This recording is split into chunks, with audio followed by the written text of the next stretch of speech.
കൃഷ്ണ, കഴിഞ്ഞ വീഡിയോയിൽ നമ്മൾ ശകുന്തള ആരാണെന്നാണ് കണ്ടത്. രണ്ടുപേർക്കും പരസ്പരം ഇഷ്ടപ്പെട്ട സ്ഥിതിക്ക് ഇനി നമുക്ക് ഗാന്ധർവ വിധി പ്രകാരം വിവാഹം ചെയ്യാമെന്ന് മഹാരാജാവ് പറഞ്ഞു. ശകുന്തള ഏതാനും നിബന്ധനകൾ അതിനോട് വെച്ചു.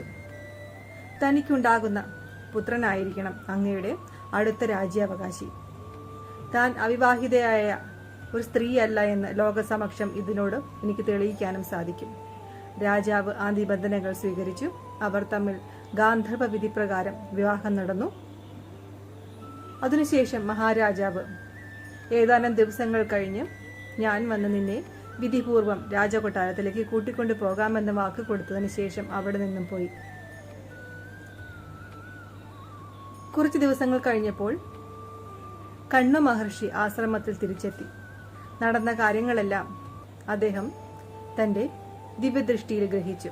തന്റെ പുത്രിയോട് വിഷമിക്കേണ്ടെന്നും വിധിയെ ആർക്കും തടുക്കുവാൻ സാധിക്കില്ലെന്നും നിനക്ക് യോഗ്യനായ ഒരു ഭർത്താവിനെ തന്നെയാണ് നിനക്ക് ലഭിച്ചിരിക്കുന്നതെന്നും അദ്ദേഹം പുത്രിയെ സാന്ത്വനപ്പെടുത്തി.